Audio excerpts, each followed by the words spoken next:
Adessias à tous.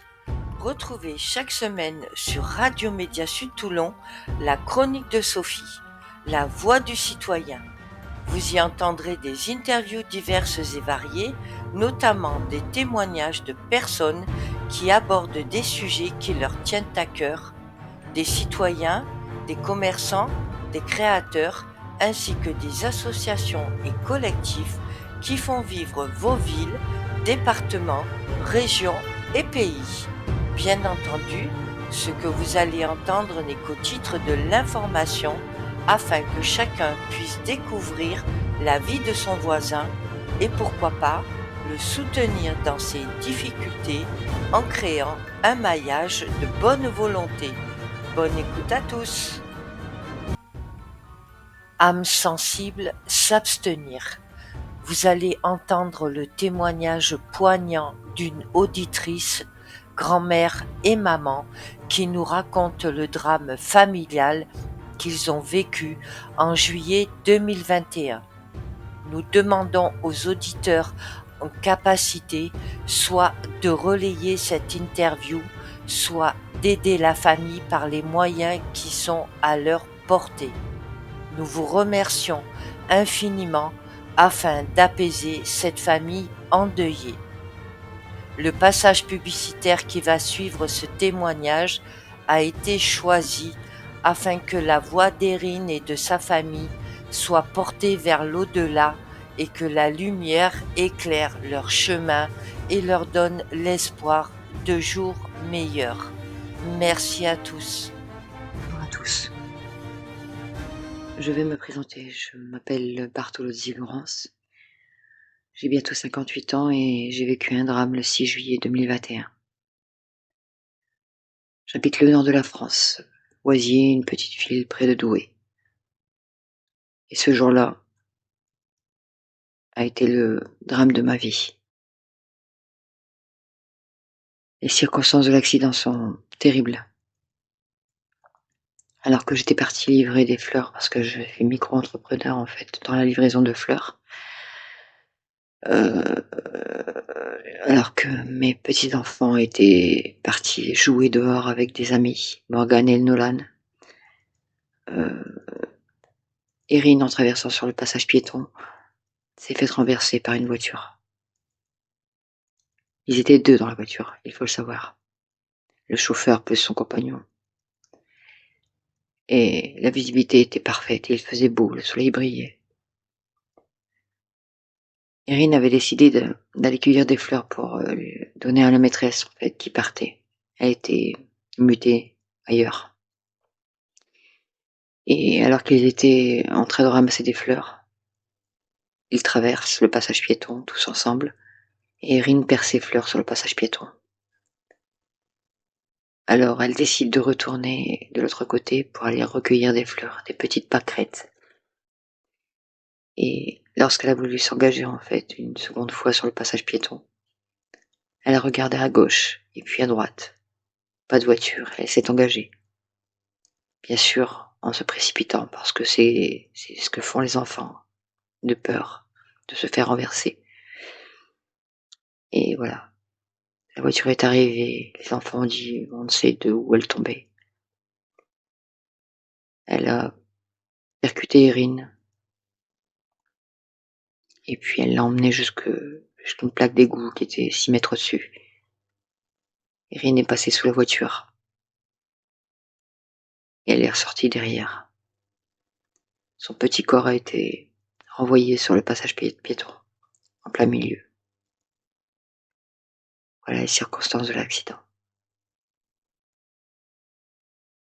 Alors, Erin, c'était une petite fille pleine de vie. Toujours en train de rire et de sourire, c'était mon rayon de soleil. Elle m'appelait mamie maman. Ouais, mamie maman, parce que je l'ai élevée, parce qu'elle a vécu sans son papa. Parce que ma fille avait été abandonnée, en fait, lâchement. Et était revenue vivre avec nous. Donc, oui, j'ai élevé Erin comme si c'était mon enfant, comme si c'était ma petite fille. Et puis, nous étions fusionnels. Elle me faisait de gros câlins. Elle m'embrassait, elle me disait mamie, je t'aime, avec son petit pouce dans la bouche. Quand elle faisait ça, j'avais juste envie de la regarder pleurer, parce que tellement je l'aimais. Je l'aimais si fort, si fort.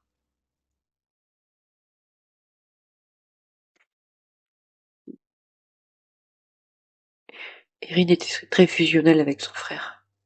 Elle le suivait partout, et lui était plus que protecteur avec elle.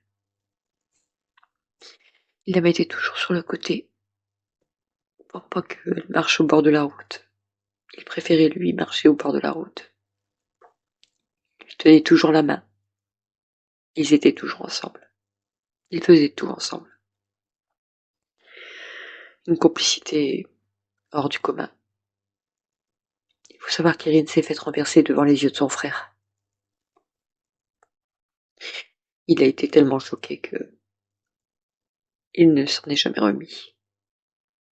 Et, et je pense terrible de voir partir sa petite sœur dans de telles circonstances. Il a même dit à sa maman qu'il voulait la tirer pour la sauver. Et ce jour-là, peut-être qu'on aurait perdu les deux. Nous avons toujours été persuadés que le chauffeur a fait marche arrière, sur Erin, parce que c'est ce qui nous a été dit par les témoins. Mais jamais, jamais, la police n'en a tenu compte. Jamais. Pas de caméra, non, pas vu, pas pris. Alors, comment j'ai appris la nouvelle? Eh bien, comme je l'ai dit, ce jour-là, j'étais partie livrer des fleurs. Il faisait beau, le soleil brillait, c'était un jour propice, on va dire, aux livraisons et au travail. J'étais en compagnie de mon ex-compagnon, Michael. Et donc, nous sommes partis à la boutique, ramasser les fleurs et on a été les livrer. Quand tout à coup, le téléphone sonne, c'est ma fille au téléphone. Ma fille en panique, en pleurs. Elle n'arrivait même pas à s'arrêter de pleurer. Alors je lui dis calme-toi, calme-toi, explique-moi qu'est-ce qui se passe. Et là, elle me dit, maman, la directrice de l'école m'a appelé. Il est arrivé un drame affreux. Je lui dis quoi, quel drame, quoi, c'est Mathieu, c'est Erin. Et elle me dit, c'est Erin, maman. Elle s'est fait renverser sur le passage piéton. Je hurle, je pleure, je crie. Et je dis à Michael, dépêche-toi, dépêche-toi, il faut qu'on aille à l'école, dépêche-toi. Nous voilà partis sur la route, à toute vitesse, comme des fous. Nous arrivons à l'école, et là, je cours. Mais un policier me barre le passage. Je veux la voir, laissez-moi la voir. Il ne voulait pas me laisser passer. Ma fille était sur le côté aussi. Nous n'avions pas le droit de l'approcher. On nous dit, ne vous inquiétez pas, madame. Les pompiers font ce qu'ils ont à faire. Et ils savent ce qu'ils font. Et alors, du coup, je vais voir ma fille et je lui dis, mais qu'est-ce qui s'est passé? Mais comment ça peut arriver? Quoi? Et elle me dit, ils étaient deux dans la voiture. Il dit qu'il l'a pas vue. Mais ça, j'y crois pas. J'y crois absolument pas parce que la visibilité était parfaite. Il faisait beau, le soleil était là, il pleuvait pas, la route ne glissait pas. Il y avait un stop avant. Tout le monde nous dit que il a marqué le stop, mais moi je sais très bien comment ça roule à Oisier. On glisse sur les stops, on s'arrête pas. On ralentit, oui, mais on s'arrête pas. Et voilà comment j'ai appris la nouvelle.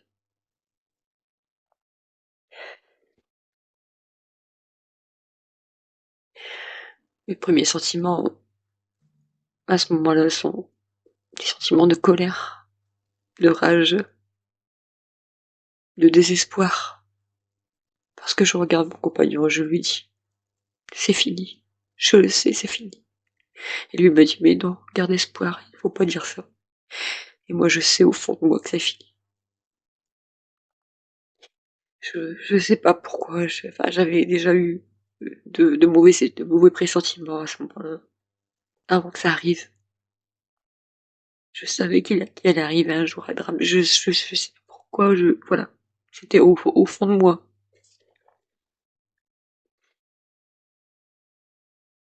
Alors, ouais, je sais. Je sais que je la reverrai plus. Plus vivante.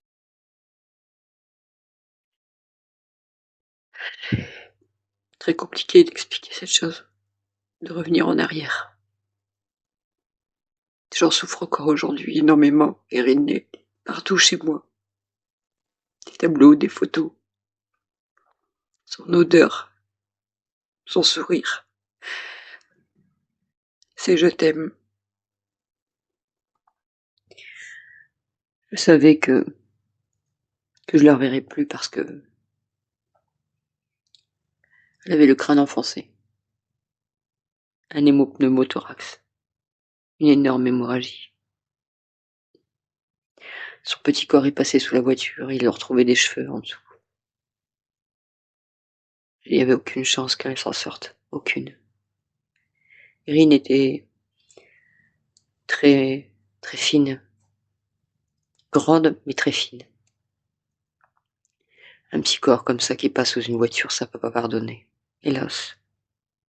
On sait tous que c'est fatal. Alors, le chauffeur a dit qu'il roulait à 30, mais moi je n'y crois absolument pas. Non. Elle avait beaucoup trop de séquelles pour que ça se soit passé doucement.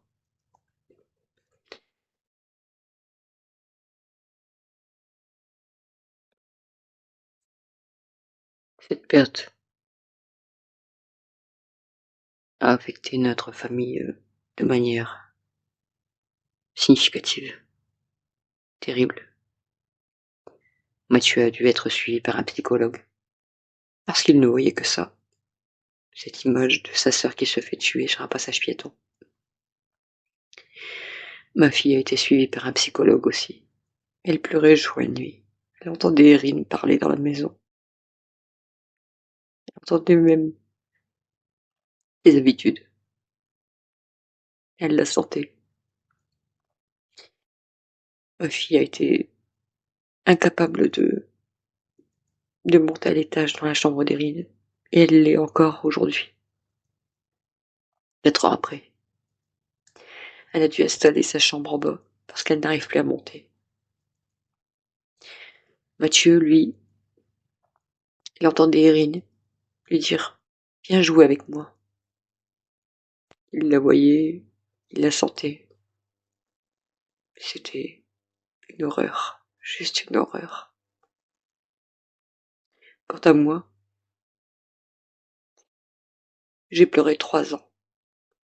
3 ans de ma vie à pleurer, à m'effondrer chaque jour, tous les jours que je fais. Et j'en pleure encore aujourd'hui. Alors, m'en remettre, je ne m'en remettrai jamais, je le sais, ça m'a détruit, ce jour-là, je suis morte avec elle. Quand son petit cœur s'est arrêté, je me suis arrêtée de vivre aussi. Je souffre chaque jour que Dieu fait. Mais tout le monde me dit que c'est la vie qui continue. Oui, la vie sans elle, c'est un enfer. C'est pire que l'enfer. Pire que tout. Lorsque nous avons engagé les démarches judiciaires, on a confié notre dossier à un avocat de Douai qui nous a conforté dans le sens où il nous disait que on va faire la lumière sur cette affaire. On va tout faire pour rendre justice à Irine. Et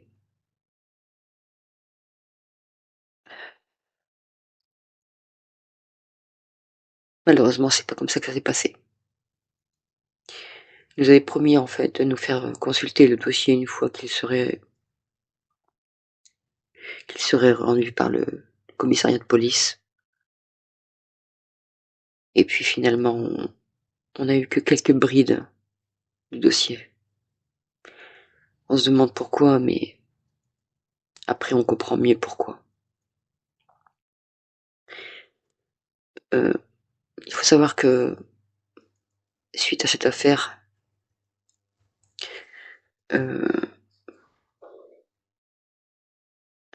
nous avons mis 3 ans pour récupérer en fait le dossier.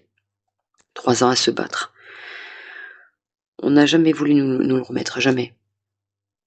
Parce qu'il y avait des choses qui n'étaient pas normales. Et ça, on le savait. On en était sûr. Sans même avoir vu le dossier, on savait qu'il y avait quelque chose de pas normal. Le chauffeur a été condamné, on va dire, pour homicide involontaire, par imprudence. Enfin, voilà, le truc banal, quoi. Comme il n'avait pas de passé judiciaire, il n'a pas fait de prison. Non. Il a été condamné à 12 mois de prison avec sursis, une amende de 146 €, je pense, je me souviens plus bien. Un stage de sensibilisation à la sécurité routière à faire.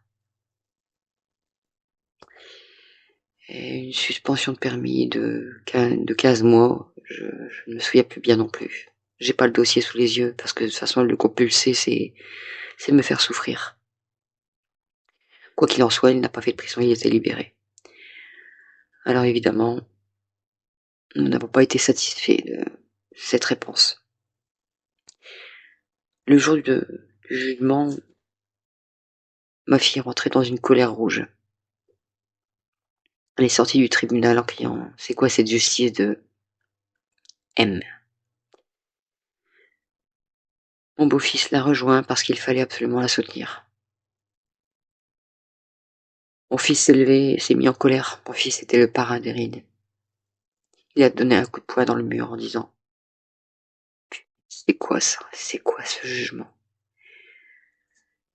Et moi, j'ai regardé le coupable et je lui ai dit « Grâce à vous, on ne fera jamais notre deuil, parce que vous ne direz jamais la vérité. » Et nous sommes sortis du tribunal. Que dire de plus? Nous avons réussi, à récupérer le dossier 3 ans après, grâce à une personne que je ne nommerai pas, que je ne citerai pas pour la protéger parce que c'est important. Je n'ai pas le droit de la mettre en cause. Et qu'est-ce que je constate en fait? A présenté un permis le jour de son arrestation, le jour de l'accident, un permis à son nom avec un numéro. Et le lendemain, lors de son audition, a présenté un second permis avec un autre numéro, mais toujours à son nom. Donc ce monsieur, qui n'avait pas de passé judiciaire, avait 2 permis différents. Or, chacun sait que lorsque vous passez votre permis, le numéro que vous obtenez dès la première fois, vous le gardez jusqu'à la fin de vos jours. C'est-à-dire que vous pouvez repasser votre permis 10 000 fois, ces 10 000 fois, vous aurez toujours le même numéro. Lui avait 2 numéros différents à son nom. Donc, la solution est simple. Ce monsieur avait un faux permis. Ce qui veut dire que, au moment de l'accident, il était en infraction. Et donc, il avait un passé judiciaire. Passé judiciaire que la police ignorait, et passé judiciaire que la police a ignoré encore après. C'est-à-dire que personne n'a vu, ni la police, ni les avocats, ni la juge, n'ont remarqué ce détail, entre guillemets, d'une importance primordiale. Alors que penser? Penser que la justice a fait l'aveugle? La justice s'est mis des œillères pour épargner ce monsieur, parce que, comme il est noté en fait dans le dossier, au vu de la situation de la famille de monsieur D, ce monsieur n'effectuera pas de prison. Et je vous explique pourquoi. Pour la simple et bonne raison en fait que la maman de ce monsieur travaille en étroite collaboration avec le tribunal parce qu'elle s'occupe des enfants placés et qu'il ne fallait surtout pas compromettre son métier ni sa carrière. Qu'est-ce qu'on peut espérer d'une justice telle que celle-ci? Je dirais pas grand-chose, hélas. Parce que suite à l'accident d'Erin, il y a eu des enfants qui sont décédés. Un petit garçon du côté de Perpignan qui a été renversé pratiquement dans les mêmes circonstances par une dame dont le fils était gendarme. Ce petit garçon n'a pas eu gain de cause, bien évidemment. Il est décédé, hein. Son papa n'a pas eu bien gain de cause. Et il se bat encore aujourd'hui, tout comme nous. Il faut savoir que j'ai été soutenue pendant quelques années en fait par une dame, une avocate de Paris, qui m'a fait des promesses, qui m'a fait comprendre qu'elle avait été très touchée par notre histoire et que elle mettrait toute son énergie en fait à résoudre ce mystère entre guillemets. Et non, en fait, elle n'a jamais rien fait. Pour moi, elle s'est juste mise en avant pour booster sa carrière, c'est tout. Et ça a duré 3 ans, 3 ans où elle m'a donné espoir, où elle m'a fait comprendre qu'elle avait des relations à Paris, en fait, avec le procureur, qui ferait aussi des pieds et des mains pour résoudre ce mystère, en fait, hein, de cette chose cachée, en fait, de permis, de numéros différents, au même nom. Et puis, en fait, elle n'a rien fait. Rien. Alors, qu'est-ce qu'on peut espérer d'une justice telle que celle-ci? Rien, je vous le dis, moi, rien.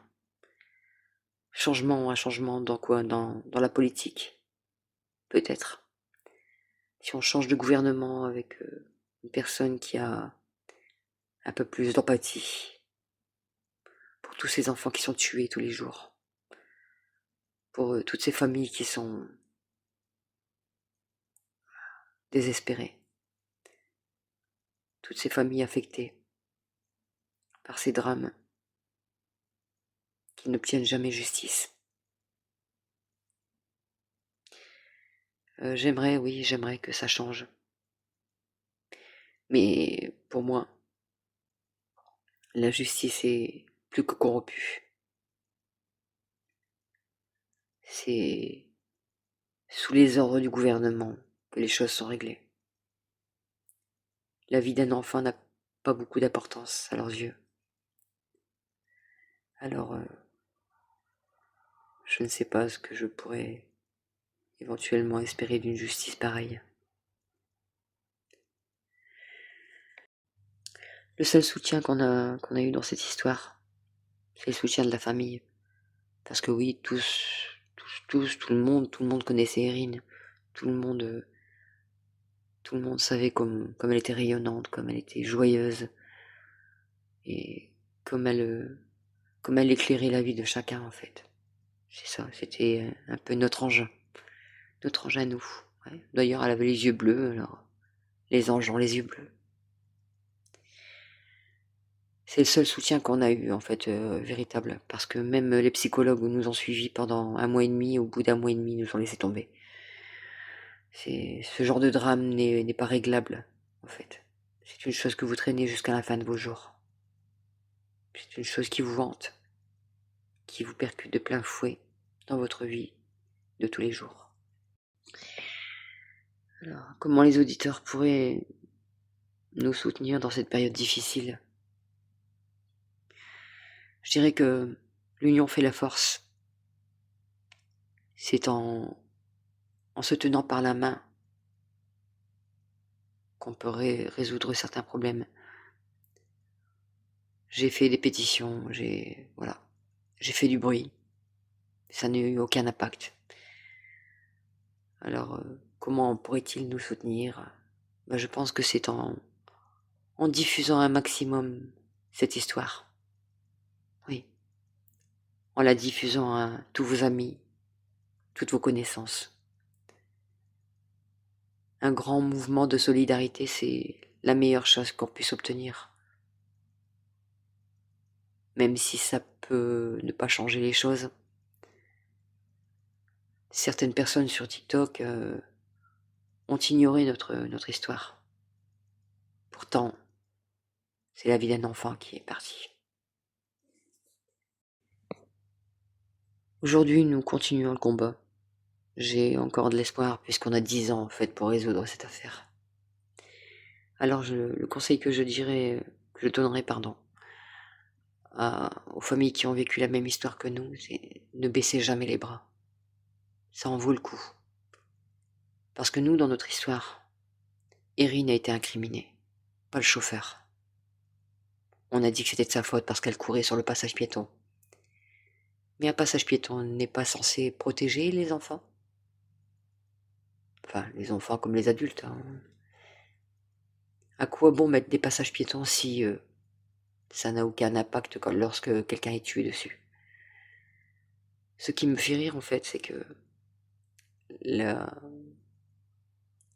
procureure adjointe nous avait dit « Mais madame, ce n'est pas une infraction de renverser quelqu'un sur un passage piéton. Ce n'est pas une infraction. » Est-ce que vous vous rendez compte? Dans le code pénal, un passage piéton ne relève pas en fait d'une infraction. C'est-à-dire que si vous traversez sur le passage piéton, ça n'aura aucun impact au même titre que si vous traversez en plein milieu d'une route. Voilà. Donc on met des passages piétons et ça sert à rien en fait. Ça sert à rien. Dans tous les cas, vous, famille qui avez vécu le même drame que nous, ne baissez jamais les bras. Vous devez de vous battre pour vos enfants. Parce que nos enfants ne sont pas des animaux. Nos enfants sont des êtres vivants au même titre que les animaux. Mais perdre un enfant, c'est perdre la vie. Battez-vous pour eux, pour leur honneur. Parce que, en tout cas, dans tous les cas, pour notre cas en tout cas, on a enlevé l'honneur d'Erin. On l'a déshonoré en l'accusant. Et c'est une chose insupportable, inqualifiable. Au tribunal, nous n'avons obtenu aucun soutien. Quand je dis aucun, c'est aucun. Nous avions juste l'impression que nous étions les coupables et que lui était la victime. Et ça, c'est innommable, inacceptable. Comment je vois l'avenir? Comment nous voyons l'avenir? L'avenir, maintenant, c'est sans Erin, avec juste son odeur qui traîne autour de nous, ces images qui nous reviennent dans la tête sans cesse, de son sourire, de ses jolis yeux, de ces moments partagés avec elle. C'est tout ce qu'il nous reste de toute façon.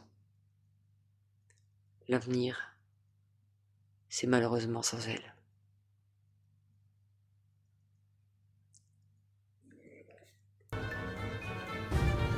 Notre passage publicitaire de la semaine. La chorale Clair Matin et son petit chœur vous invitent au concert de printemps le samedi 31 mai 2025 à 18h30. Il aura lieu à l'église Saint-Joseph, 51 rue Bossuet à Toulon-Ouest au Pont-du-Las. Le quintet à cordes d'Allegria accompagne la chorale sous la direction de Sébastien Portelli. Entrée et participation libre. Si vous souhaitez des informations, vous pouvez les contacter au 06 52 15 16 63.